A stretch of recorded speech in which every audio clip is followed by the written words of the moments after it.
Hi mga tol! Pagbati ng pag-ibig at kapayapaan sa ating lahat. Ito na naman po tayo, nagbablog. Sa araw po nito ay isama ko po kayo sa biyahe ko papuntang city center ng Auckland, New Zealand. At bago ang lahat, salamat sa Diyos sa pagkakataong ito na maibahagi ko sa inyo ang pagbiyahe kong ito papuntang city center. Habang pinapanood nyo itong pagpunta ko sa city center ng Auckland, ay gusto ko lang ibahagi sa inyo itong mga katanungan ng mga follower ko. Isa si Rudy Abinoha Sibyal. Sabi niya, saan ang agency nyo idol? Mag-apply abroad, thanks. Well, ang agency ko ay walang iba kundi ang Lewis International Manpower na matatagpuan ito sa Pioneer Street sa may Mandaluyong. So yun, baba ka lang sa MRT show. Pwedeng walking distance lang yan mula show hanggang kanila. Hanggang doon sa sa Pioneer Street. O pwede naman kayo mag-tricycle doon sa kanto ng papasok doon sa Pioneer Street. Halos malapit to sa TV5 Reliance. So yun.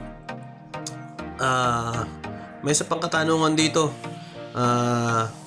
Si Arnel Milia. Insan, may placement fee ba sa Lewis? Ang sagot ko dito is dyan sa Lewis International Manpower nung umalis ako papuntang New Zealand is wala akong placement fee na naniningil sila. Hindi sila naniningil ng placement fee pag pupunta ng New Zealand.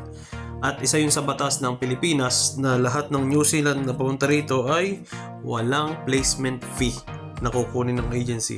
At kung meron man, ito ay labag sa batas. So yun. Hindi ko lang alam kung sa Europe merong placement fee. Siguro wala din. Pakikonfirma na lang sa Lewis International Manpower. So yun, meron din dito si John Wick. Ano po ba agency nito Paps dito sa Pinas? So yun nga, kasasabi ko lang is Lewis International Manpower Services na magtatagpuan sa Mandaluyong City.